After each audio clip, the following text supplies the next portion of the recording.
మోకాళ్లలో గుజ్జును పెంచి నొప్పిని తగ్గించి సర్జరీని దూరం చేసే ఫ్రీడమ్ వాక్. నమస్తే, నేను విజయ్. తెలుగుదేశం పార్టీ, జనసేన, బీజేపీ మూడు పార్టీల కూటమి ఏపీలో బంపర్ మెజారిటీతో అధికారంలోకి వచ్చేసింది. సో ఇప్పుడు ఏపీలో ఉన్నటువంటి 5 కోట్ల మంది చూపు అమరావతి వైపు. సో ఒకే రాష్ట్రం ఒకే రాజధాని అనే నినాదంతో ఈ కూటమి ముందుకు వెళ్ళింది. ప్రజలు బంపర్ మెజారిటీతో తీర్పునిచ్చారు. ప్రస్తుతం మనం అమరావతి రాజధానికి ఎక్కడైతే కేంద్రంగా ఉన్నటువంటి ప్రాంతం, ఎక్కడైతే భూమి పూజ జరిగినటువంటి ప్రాంతం, ఆ ప్రాంతంలో ఉన్నాం. ఇక్కడ మనం చూడొచ్చు, మన వెనక సాక్షాత్తు నరేంద్ర మోడీ గారు, అలాగే చంద్రబాబు గారు, ఎంతోమంది వేద పండితులు వచ్చి ఇక్కడ పూజలు జరిపి దాదాపుగా వందల వేల గ్రామాల నుంచి తీసుకొచ్చినటువంటి మట్టి, అదేవిధంగా దేశంలోనే పుణ్య నదులుగా భావించినటువంటి అనేక నదుల నుంచి తీసుకొచ్చినటువంటి జలాలను ఇక్కడ పెట్టారు. ఇదొక పుణ్యక్షేత్రంగా గతంలో ఉన్నటువంటి ప్రభుత్వం దీన్ని భావించింది. అయితే ప్రస్తుతం ఇక్కడికి అమరావతి రైతులు, అలాగే ఎవరైతే ఆ భువనేశ్వరం పీఠాధిపతిగా ఉన్నటువంటి కమలానంద భారతి గారు కూడా ఇప్పుడు ఈ ప్రాంతాన్ని విజిట్ చేయడానికి వచ్చారు. సో స్వామీజీతో మాట్లాడతాం. నమస్తే స్వామీజీ. నమస్తే అమ్మ. ఏంటి స్వామీజీ, ఈ ప్రాంతం యొక్క ప్రత్యేకత ఏంటి, ఒకసారి వివరించండి. 2014లో ఆంధ్రప్రదేశ్ రాష్ట్ర విభజన జరిగిన తర్వాత మన ఆంధ్రప్రదేశ్కు రాజధాని లేదు. చంద్రబాబు నాయుడు గారు చెప్తూ ఉంటారు, కట్టుబట్టలతోటి మనం వచ్చేసాము, హైదరాబాద్ వదిలేసి వచ్చేసామని. అలాంటి ఒక పరిస్థితిలో అప్పటి 13 జిల్లాల్లో ఉన్న 5 కోట్ల మంది ఆంధ్రులు మనమందరం కలిసి సమైక్యంగా ఒక్కటిగానే ఉండాలన్న ఒకే ఒక ఉద్వేగమైనటువంటి భావనతో ఉన్నప్పుడు పార్లమెంట్లో ఎంత దారుణంగా మనల్ని బయటికి నెట్టారో మనం చూసాం. ఆ తర్వాత జరిగిన ఎన్నికల్లో అనుభవం కలిగిన, తిరిగి మరలా పునర్నిర్మాణం చేయగలిగిన శక్తి సామర్థ్యాలు ఉన్నటువంటి చంద్రబాబు నాయుడు గారిని ఆంధ్రులు రాష్ట్ర ముఖ్యమంత్రిగా ఎన్నుకున్నారు.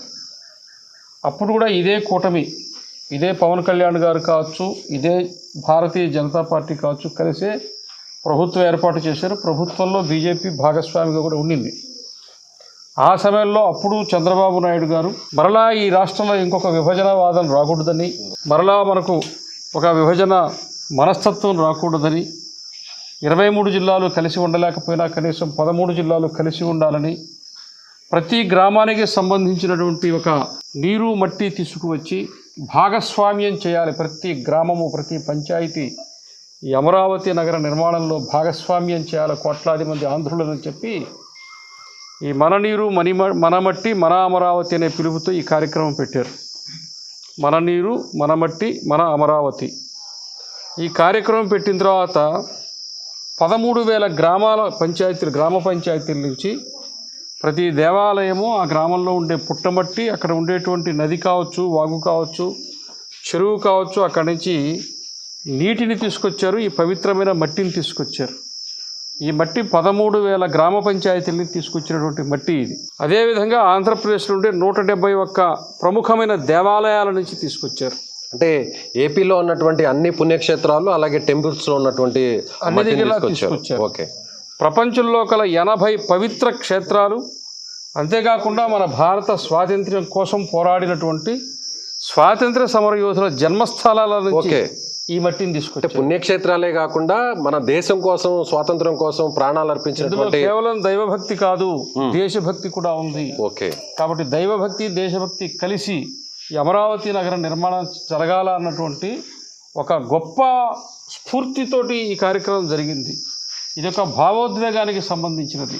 అంటే స్వయంగా అప్పట్లో ప్రధాని మోదీ గారు కూడా పార్లమెంట్లో ఉన్నటువంటి మట్టిని, అలాగే 3,000 గ్రామ పంచాయతీల నుంచి, 3,000 వార్డుల నుంచి, ఇక్కడ ఉందండి 13,000 గ్రామ పంచాయతీలు, 3,000 వార్డులు. ఇది కాకుండా ఇంకా హ్యామ్లెట్స్ కూడా ఉంటాయి. అంటే కలుపుకుంటే 16,000 గ్రామాల నుంచి ఈ మట్టిని తీసుకొచ్చారు. స్వామి, ఇది ఆషామాషి వ్యవహారం కాదు. ఇక్కడ ఈ మట్టి ఉన్నదంటే ఈరోజు ఉండే 26 జిల్లాలు ఉన్నాయి. ప్రతి గ్రామం ఇక్కడ ఉంది. ఇచ్చాపురం నుంచి మొదలు పెడితే మనకి ఇటు తమిళనాడు సరిహద్దులో తర్వాత తడ చివరిలో ఉండే రామాపురం, కుప్పం కూడా ఇక్కడ ఉంది. అదే తర్వాత మరలా అనంతపురం జిల్లా కర్ణాటక సరిహద్దులో, ఇటు తెలంగాణ సరిహద్దులో, అటు ఒరిస్సా సరిహద్దులో, మొత్తం రాష్ట్రంలో ఉండేటువంటి అన్ని గ్రామాల నుంచి ఈ పవిత్రమైన మట్టిని, పవిత్ర జలాలను తీసుకొచ్చి ఇక్కడ స్థాపితం చేశారు. ఇది అమరావతి నగరం అంటే ఆషామాషిగా నిర్మాణం చేయదలుచుకోలేదు. 5 కోట్ల మంది ప్రజలే కాకుండా ప్రపంచంలో ఎక్కడెక్కడ ఆంధ్రులు ఉన్నారో వాళ్ళందరినీ కూడా కలుపుకుని ఈ కార్యక్రమాన్ని ఆ రోజున ఒక పవిత్రమైన కార్యక్రమంగా అప్పటి రాష్ట్ర ముఖ్యమంత్రి గారు చేశారు. ఒక నగరం నిర్మాణం చేసేటప్పుడు ఎలా చేయాలో శాస్త్రం ఏం చెప్పిందో అలా పండితులు ఏవి సలహాలు సూచనలు ఇచ్చారో ఆ ప్రకారంగా చంద్రబాబు నాయుడు గారు నడుచుకున్నారు. వాళ్ళ దంపతులు ఇద్దరు వచ్చి హోమంలో కూర్చున్నారు, యజ్ఞంలో కూర్చున్నారు, వెండి నాగలితో భూమిని దున్నేరు, నవధాన్యాలను చల్లేరు.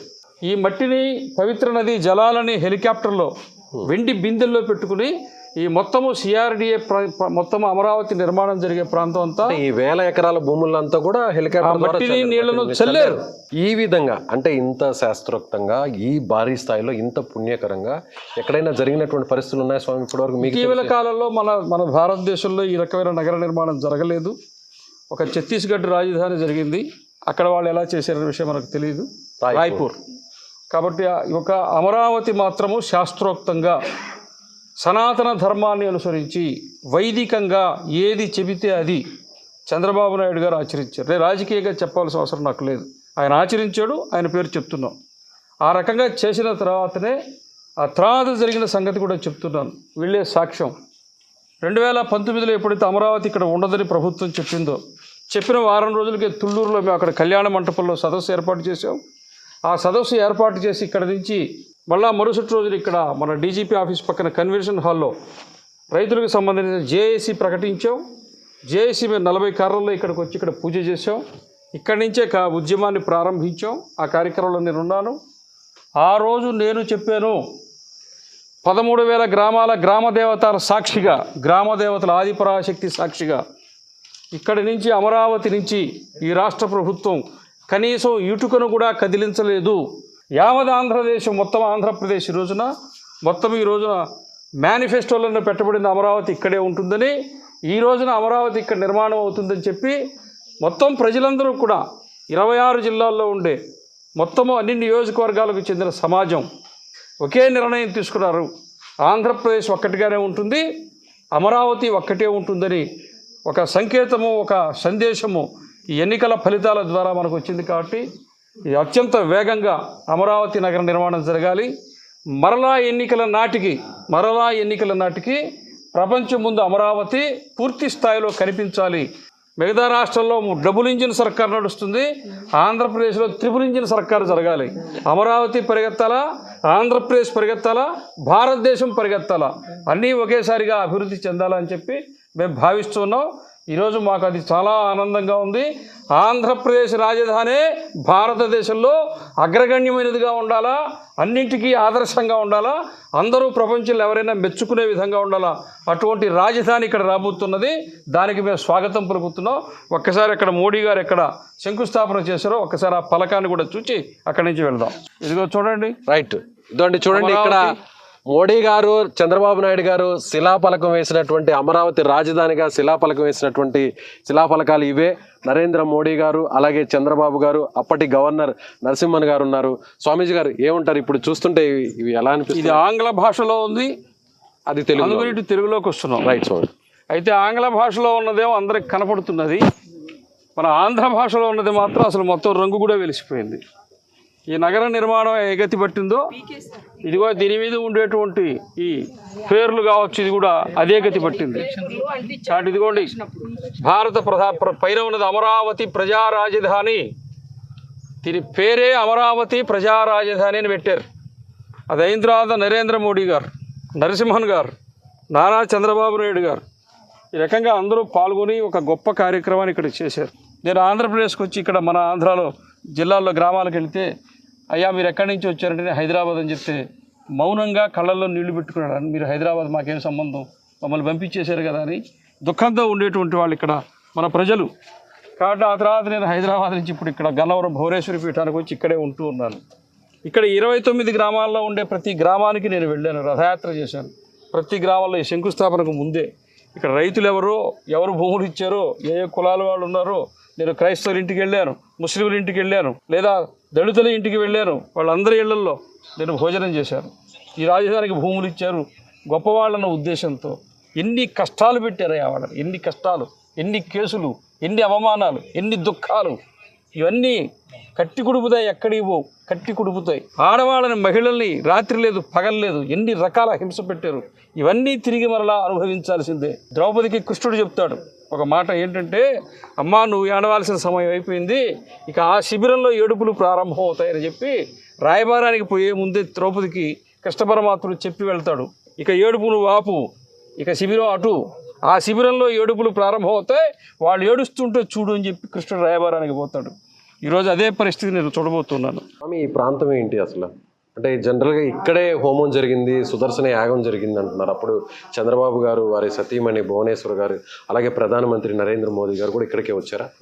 ఇక్కడికే వచ్చారు, ఇక్కడే శంకుస్థాపన జరిగింది కదా, అవును, ఇక్కడే హోమం జరిగింది. ఈ హోమంలో చంద్రబాబు నాయుడు గారి దంపతులు, నరసింహన్ గారి దంపతులు, నరేంద్ర మోడీ గారు ఈ హోమకుండాల్లోనే వాళ్ళు ఆ రోజున పూర్ణాహుతి సమర్పించారు.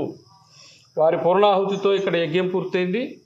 తర్వాత శంకుస్థాపన జరిగింది, తర్వాత బహిరంగ సభ జరిగింది. ఆ విధంగా ఇక్కడ నరేంద్ర మోడీ గారు ఈ శంకుస్థాపనకు వచ్చినప్పుడు ఇక్కడే పూర్ణాహుతి సమర్పించినటువంటి హోమశాల ఇది మొత్తం అంతా కూడా. అంటే దాదాపుగా 5-6 వరకు ఏర్పాటు చేశారు. ఏంటి స్వామి, ఎందుకు చుట్టూ ఇట్లా? ఇది వేరే సుదర్శన యాగంలో ఏమేమి చేయాలనేది వేరే వేరే ఋత్వికులు కూర్చుని ఒక్కొక్క దానికి సంబంధించిన విభాగాలు వాళ్ళు ఆ పద్ధతిలో శాస్త్రం ప్రకారము ఎవరేం చేయాలో అన్ని హోమాలు ఒకే సమయంలో ఇక్కడ ప్రధానమైనటువంటి హోమం గుండం ఉంటుంది, మిగతా అన్నీ ఉంటాయి, వాళ్ళందరూ కూర్చుని చేస్తారు. హోమం చేసిన తర్వాత ఆ ధూళిని కూడా ఎంతో పవిత్రంగా భావిస్తారు. కానీ ఇక్కడ హోమం చూస్తుంటే స్వామి, ఆ సిగరెట్ ముక్కలు, అది హోమం కాదు, అది ఒకసారి చూద్దాం, చూడండి. దీన్ని గాలికి వదిలేశారు కదా. ఇది అసాంఘిక కార్యక్రమాలకి ఇది ఒక వేదికగా మారింది. సిగరెట్ పిక్కలు, అలాగే మద్యం సేవిస్తూ ఉన్నటువంటి బాటిల్స్, సీసాలు చూడండి. ఇక్కడ స్వామీజీ ఇద్దండి, సిగరెట్ ముక్కలు కనిపిస్తున్నాయి. అంటే దీని పట్ల వాళ్ళకి కేవలము అమరావతిని నిర్మాణం చేయకుండా ఆపడం కాదు, దీన్ని అవమానించటం, కేవలం ఇగోకి వెళ్ళి చేశారంటారా? ఇగో కాదు, వ్యతిరేకత. ఒకటేనండి, ఇది సనాతన ధర్మము, హిందూ ధర్మాన్ని అనుసరించి ఇదంతా జరిగిందండి. ఇది జరగడం వాళ్ళకి ఇష్టం లేదు. మీకు అర్థం కాలేదా? ఓకే, ఇక్కడ యజ్ఞం జరిగిందా, అది జరగకూడదు. హోమం జరిగిందా, జరగకూడదు. భూమి పూజ జరిగిందా, జరగకూడదు. అంటే పవిత్రంగా ఉన్న ఈ ప్లేస్ని అపవిత్రంగా మార్చాలి. ఇవన్నీ జరగకూడదు. వాళ్ళ ప్రకారం వాళ్ళు తీర్థమే తీసుకోరు కదా. ఇంటి దగ్గర దేవాలయం సెట్టింగ్ చేసుకుని తీర్థం ఇస్తే వెనక్కి పోసేసారు కదా, అవునా? అర్థం కాలేదా? వాళ్లకు ఇది జరగకూడదు, ఈ ధర్మం ప్రకారం జరగకూడదు, గ్రామ దేవతలను పూజించకూడదు, వెళ్ళి సైతాన్లు కదా. స్వయంభుగా వెలిసినటువంటి శిలలు ఇక్కడ కనిపిస్తున్నాయి. ఇక్కడ ఆంజనేయ స్వామి విగ్రహం కనిపిస్తుంది, అదేవిధంగా ఇక్కడ గరుకుమంతుడు విగ్రహం కనిపిస్తుంది, అదేవిధంగా విఘ్నేశ్వరుడి విగ్రహం కూడా ఇక్కడ కనిపిస్తుంది. వాటన్నిటిని కూడా తీసుకొచ్చి ఈ పవిత్రమైనటువంటి స్థలంలో అప్పుడు ఉంచారు. అలాగే చాలామంది, అంటే చంద్రబాబు నాయుడు గారు ముఖ్యమంత్రిగా కొనసాగినంత కాలం దీని ఒక పవిత్రమైనటువంటి స్థలంగా భావించి అందరూ కూడా సందర్శకులు వచ్చే విధంగా కూడా అన్ని రకాల ఏర్పాట్లు చేసి ఒక సుందరవంతంగా దీన్ని ఉన్నటువంటి పరిస్థితి. అయితే ఇప్పుడు ప్రజెంట్ ఎలా మారిపోయిందో చూస్తున్నాం. స్వామీజీ వచ్చి బాధపడుతున్నారు, అలాగే ఇక్కడ ఉన్నటువంటి స్థానికులు, రైతులందరూ కూడా ఎంతో ఆవేదన వ్యక్తం చేస్తున్నటువంటి పరిస్థితి. సో ఇప్పుడు చంద్రబాబు నాయుడు గారు తిరిగి మళ్ళీ అధికారంలోకి వచ్చారు, కూటమి అధికారంలోకి వచ్చింది. పవన్ కళ్యాణ్ గారు, చంద్రబాబు గారు, మరొక వైపు కేంద్రంలో నరేంద్ర మోడీ గారి ఆధ్వర్యంలో ఈ ప్రాంతాన్ని ఏ స్థాయిలో అభివృద్ధి చేస్తారనేటువంటి ఆసక్తి ఇప్పుడు అందరిలోనూ కూడా ఉంది. సో అమరావతిని ఒక ప్రపంచ రాజధానిగా నిర్మాణం చేస్తారనేటువంటి నమ్మకాన్ని ఇక్కడ ఉన్నటువంటి ప్రాంతవాసులందరూ కూడా వ్యక్తం చేస్తున్నారు. కెమెరామెన్ లక్ష్మణ్తో విజయ్, సుమన్ టీవీ, అమరావతి నుంచి. సుమన్ టీవీలో మీ పర్సనల్ అండ్ బిజినెస్ ప్రమోషన్స్ కోసం కింది నెంబర్కి కాంటాక్ట్ చేయండి.